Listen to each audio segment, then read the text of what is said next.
नमस्ते प्यारे बच्चों।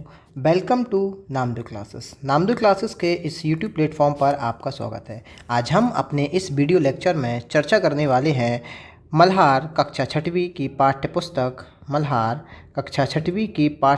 का 8वां चैप्टर। और जो हमारा 8वां पाठ होने वाला है वह है सत्रिया और बिहू नृत्य। तो सबसे पहले आप इस पाठ का सारांश समझ लीजिए कि इसका सारांश क्या होने वाला है।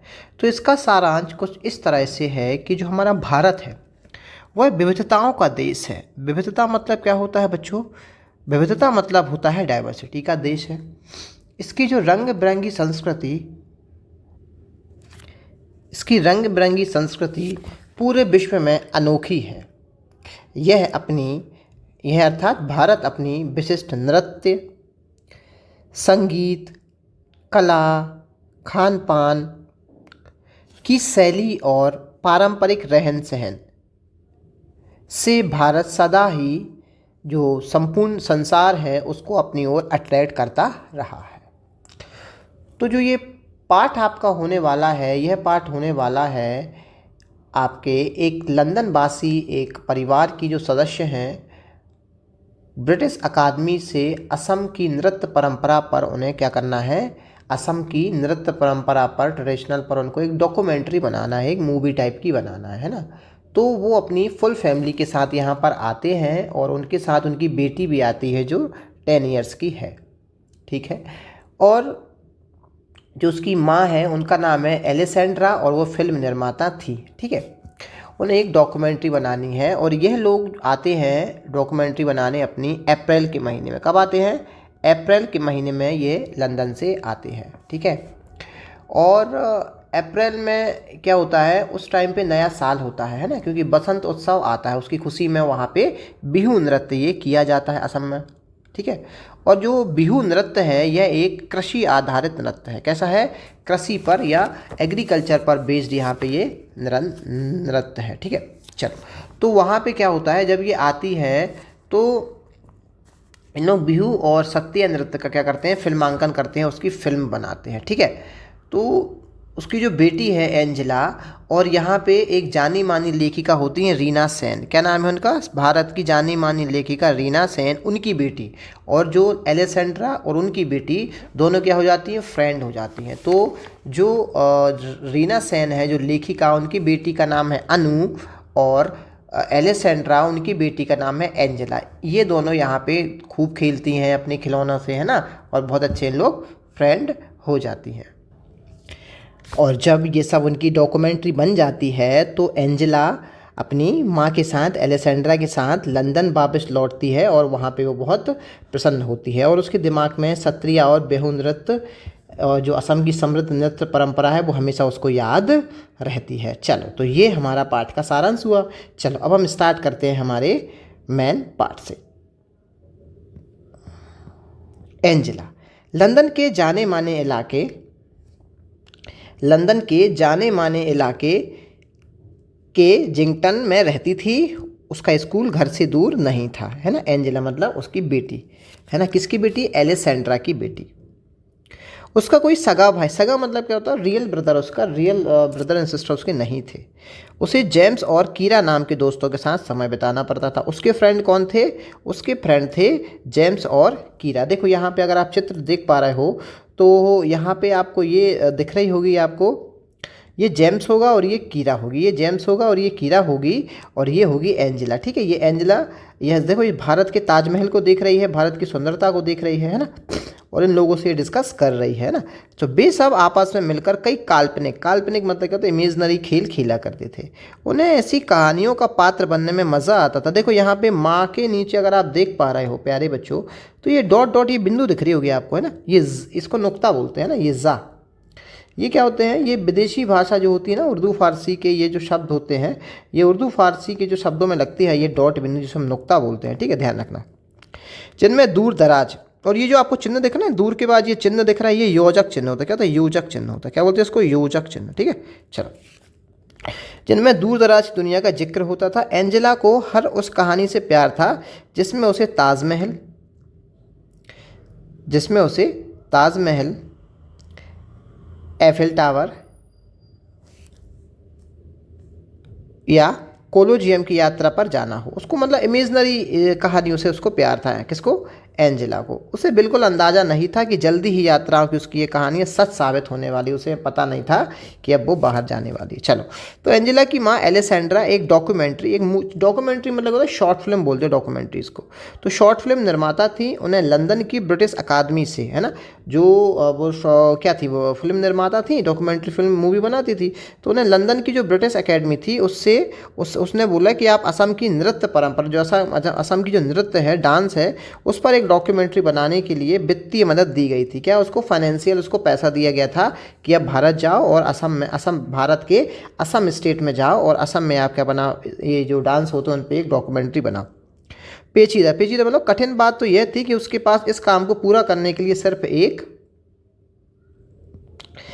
एक महीने का वक्त था। कितने महीने का वक्त था? 1 मंथ का वहाँ पर उसको टाइम था कि वो भारत जाए और भारत के असम में जाए और वहाँ पे क्या बनाए, एक डॉक्यूमेंट्री बनाए। उन्होंने एंजेला के स्कूल से बसंत की छुट्टियों को 1 हफ्ते और बढ़ाने की अनुमति ली। जो उनकी बेटी थी ना जो उनकी, तो स्कूल में उन्होंने रिक्वेस्ट की कि आप मुझे एक वीक की छुट्टी बढ़ा दीजिए उसकी, है ना, जिससे एंजेला और उसके पिता ब्रायन भी उसके साथ जा सकें। अब एंजेला बहुत जल्दबाजी में बनाई गई इस यात्रा की योजना से हैरान थी। मतलब बहुत जल्दी उन्हें प्लान ट्रिप किया था, पर उसकी माँ समय से यह काम पूरा कर सके इसलिए वे सभी जल्दी तैयार हो गए। तो उन लोग क्या होगा, सब रेडी हो गए। अब देखो, आप चित्र में देख पा रहे होगे, मैप में देख पा रहे होगे आप, यहाँ पे देखो, ये लंदन है ना। ये लंदन से सीधा कहाँ आ रही है? ये आ रही है आपके इंडिया। ये भारत है हमारा और ये भारत का असम राज्य स्टेट, असम स्टेट में ये आ रही है। ठीक है, चलो देखो, फ्लाइट का भी टाइम दिया है 14 घंटे और 40 मिनट में यहाँ पे ये लंदन से असम में आ जाएगी, है ना। चलो देखते हैं आगे। जब तक एंजेला को समझ पाती तब तक वह लंदन से नई दिल्ली होते हुए गुवाहाटी की उड़ान पर थी। मतलब सबसे पहले वो कहाँ, लंदन से उड़ी तो न्यू दिल्ली से उड़ी तो कहाँ पे, असम में आ गई। ठीक है, तो उस यात्रा के दौरान माँ ने एंजेला को असम की खूबसूरती के बारे में कुछ बातें बताई। असम भारत के उत्तर पूर्व क्षेत्र में, अब देखो ये देखो, ये छोटा सा मैं आपको मैप से समझा रहा हूँ। देखो, यहाँ पे है आपका नॉर्थ साइड, ये है आपकी ईस्ट, ये वेस्ट है और ये साउथ है ना। तो असम कहाँ पे है प्यारे बच्चों? नॉर्थ ईस्ट में है। मतलब यहाँ पे असम स्थित है ना, इन दोनों के बीच में, यहाँ पे असम है ना, जिसे अपने वन्य जीवन, रेशम और चाय के बागानों के लिए जाना जाता है। असम को किसके लिए जाना जाता है बच्चों? एक तो वहाँ का जो फॉरेस्ट्री के लिए जाना जाता है, रेशम और चाय के बागानों के लिए, चाय जो है ना, टी के खेतों के लिए, टी के बागानों के लिए जाना जाता है। इसके साथ असम में नृत्य भी एक समृद्ध परंपरा है, डांस भी वहाँ पे क्या है, एक समृद्ध परंपरा है। एलेसेंड्रा की डॉक्यूमेंट्री के केंद्र में असम के जनजीवन मतलब वहाँ के लोगों के जीवन में नृत्य के महत्व को तलाशना था, खोजना था। वे सब यहाँ आ रहे थे तब अप्रैल का महीना चल रहा था, है ना, अप्रैल का महीना चल रहा था जब लोग आए थे उन लोग, है ना। तो असम में क्या होता है कि जो ये अप्रैल का महीना होता है, ये न्यू ईयर का वक्त होता है, क्योंकि बसंत के आने की खुशी में सभी एक त्यौहार मनाते हैं जिसे बिहू कहा जाता है। क्या बोला जाता है? बिहू। याद रखना, असम का नृत्य कौन सा है? तो बिहू, है ना। एंजेला उसी रात इसे देखने जाने वाली थी, है ना, उसी रात एंजेला उसे देखने जाने वाली थी। चलो आगे देखते हैं बच्चों। गुवाहाटी के एक होटल में सामान्य होने के बाद उसी शाम पास के एक गांव में मलंग में गए।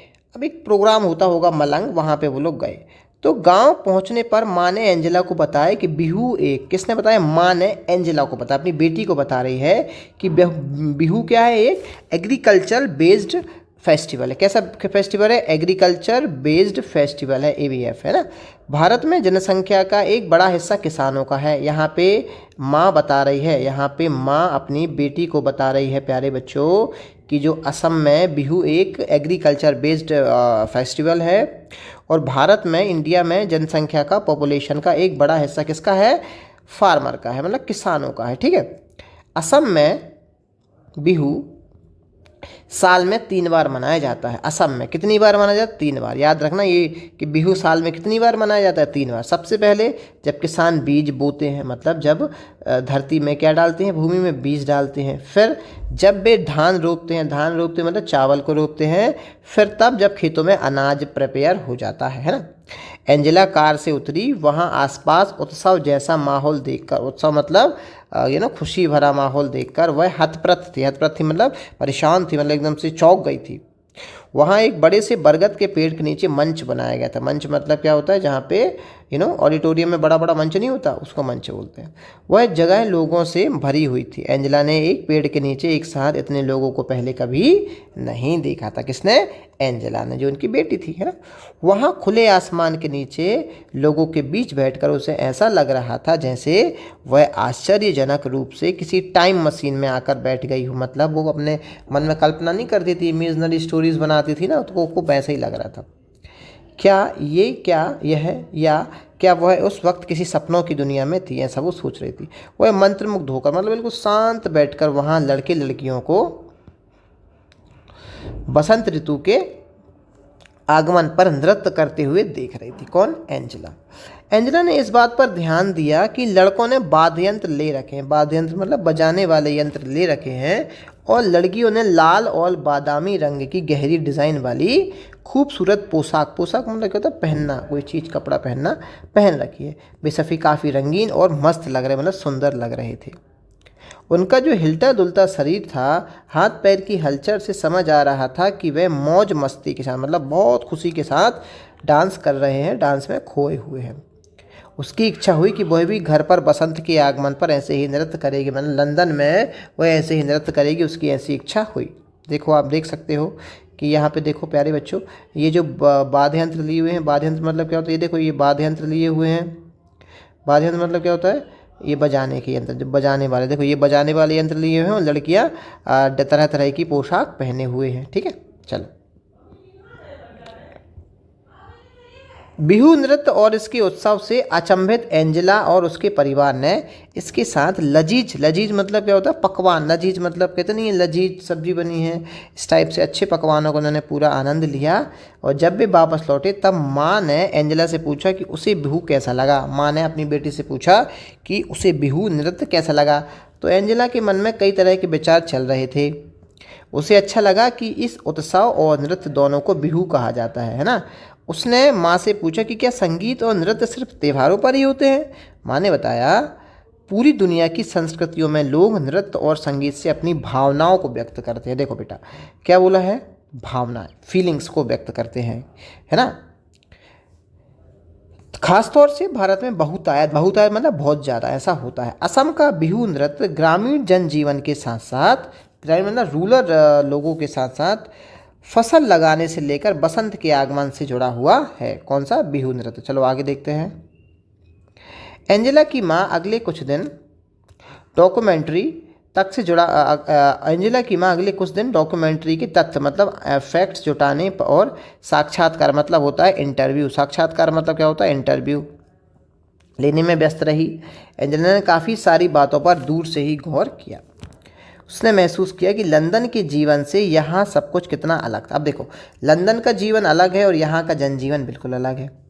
उससे अपनी माँ पर प्राउड हुआ कि वे एक वैज्ञानिक कहानीकार की तरह हैं जो अपनी फिल्मों के द्वारा बहुत सी चीज़ें एक साथ दिखाते हैं।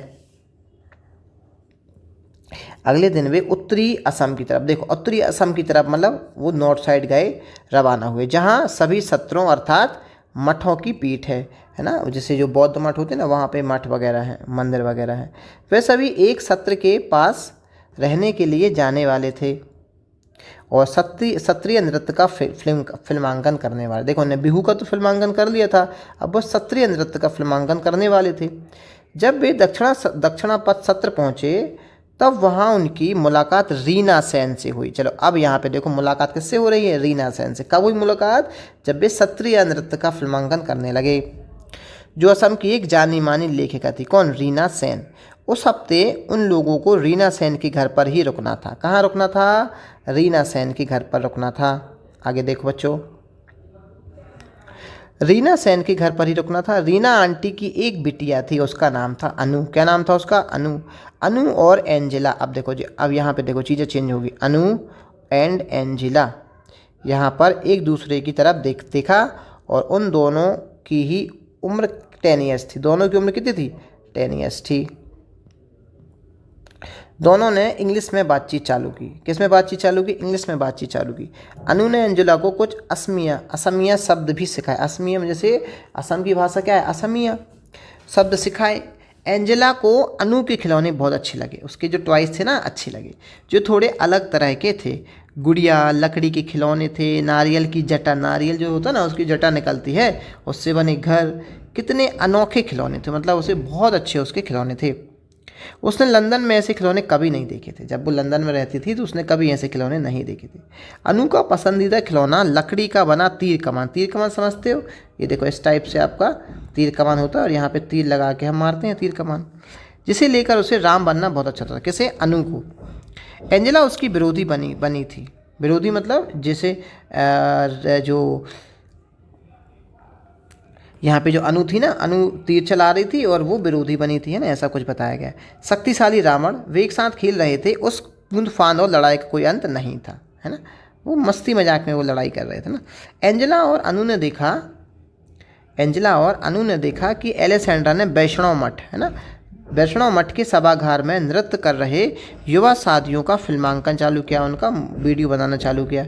एंजेला आश्चर्य से सोच रही थी कि क्या क्षत्रिय नृत्य सिर्फ लड़कों और पुरुषों के लिए है। अब उसके एंजेला के दिमाग में ये क्वेश्चन आया कि जो क्षत्रिय नृत्य है क्या वो केवल लड़कों और पुरुषों के लिए है। एंजेला और अनु सोच रहे थे कि काश वे भी इन युवा साधुओं की तरह गा सकते, है ना, वो लोग सोच रहे थे ऐसा, और डांस कर सकते, छद्म युद्ध लड़ सकते। माँ ने एंजेला को बताया कि 20वीं सेंचुरी के मध्य में कुछ साधु मठों से बाहर आकर पुरुषों और महिलाओं को क्षत्रिय नृत्य सिखाने लगे। कुछ साधु, ठीक है, मठों से आकर। शुरू में ऐसे साधुओं को मठों से निकाल दिया गया। मतलब जो साधु महिला और पुरुष को डांस सिखाते थे तो उन साधुओं को निकाल दिया गया। लेकिन मॉडर्न टाइम में, अब आधुनिक दौर में, महिला क्षत्रिय कलाकारों के नृत्य मंच पर नृत्य करना आम बात हो गई। अब महिलाएं भी क्षत्रिय नृत्य कर सकती हैं। उस रात माँ क्षत्रिय नृत्यांगनाओं का फिल्मांकन करने वाली थी। जो महिला नृत्य कर रही थी ना, क्षत्रिय नृत्य जो महिलाएं कर रही थी, उसका वो वीडियो बनाने वाली थी। एंजेला बहुत उत्साहित थी। एंजेला मतलब उनकी बेटी बहुत उत्साहित थी। उसने रीना आंटी से आग्रह किया, रिक्वेस्ट की कि वे अनु को भी क्षत्रिय नृत्य में महिला नृत्य को देखने के लिए साथ आने दें। एंजेला ने बोला अपनी फ्रेंड अनु से कि उसको भी साथ आने दें। आंटी ने स्वीकार कर दिया कि हाँ ले जाओ। उस रात अनु और एंजेला क्षत्रिय नृत्य देखने गए, जिसमें भगवान विष्णु के 2 द्वारपालों जय विजय की कहानी थी। किसकी कहानी थी? जय और विजय, 2 द्वारपाल मतलब बॉडीगार्ड जो होते हैं ना, जो द्वार पे खड़े रहते हैं, सिक्योरिटी गार्ड, उनकी कहानी थी। पर्दा उठा और एंजेला ने देखा कि सफ़ेद पगड़ी नुमा टोपी में 2 महिलाएं नृत्य और नाटक और ड्रामा की शैली में कमाल का अभिनय कर रही थी। जैसे जैसे कहानी आगे बढ़ी, उन दोनों ने देखा कि किस तरह जय और विजय ने कई बड़े ऋषियों को भगवान विष्णु से मिलने नहीं दिया, क्योंकि उस वक्त भगवान विष्णु सो रहे थे, है ना। वे ऋषि नाराज़ हो गए। उन्होंने जय विजय को असुर बनने का श्राप दे दिया। असुर बनने का मतलब राक्षस बनने का श्राप दे दिया। भगवान विष्णु की नींद जब टूटी, तब उन्हें अपने द्वारपालों को बचाने के लिए, द्वारपाल मतलब सिक्योरिटी गार्ड को बचाने के लिए आना पड़ा। किसको आना पड़ा? विष्णु भगवान को आना पड़ा। भगवान विष्णु की जब नींद टूटी तो द्वारपाल को बचाने के लिए आना पड़ा। उन्होंने वचन दिया कि वे जय और विजय को मारकर उन्हें श्राप से बचा लेंगे, मारकर, है ना। बाद में जय और विजय दोबारा भगवान विष्णु के द्वारपाल बने।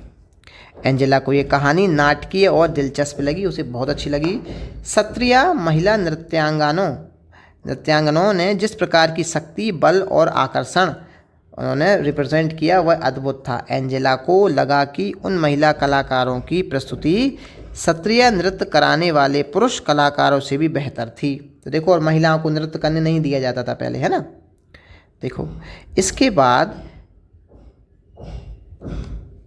के दिनों में अनु और एंजेला के ख्यालों में मतलब उनके माइंड में बस क्षत्रिय नृत्य ही घूम रहा था। उन दोनों ने स्वर्ग के द्वारपाल जय विजय की तरह हथियार और तलवार चलाते हुए नृत्य किया। अब जो जय विजय ने हथियार चलाए थे ना, वही हथियार अनु और एंजेला ने चला के कोशिश की, है ना, नृत्य किया उन्होंने ऐसे ही। एलेसेंड्रा बच्चों की इस उत्सुकता को समझ गई और वे उन्हें क्षत्रिय कलाकारों के होने वाले इंटरव्यू में साथ लेकर गई। आगे देखो, एंजेला और अनु बहुत खुश थी। एंजेला और अनु बहुत खुश थीं। उन नृत्यांगनाओं के नाम प्रिया और रीता थे। जो वो डांस कर रही थी, नृत्यांगनाओं के नाम क्या थे? प्रिया और रीता थे। वे लड़कियों को क्षत्रिय और बिहू की कुछ खूबसूरत मुद्राएं और बारीकियां सिखा रही थी, मतलब उनका कैसे स्टेप वगैरह थे वो सिखा रही थी।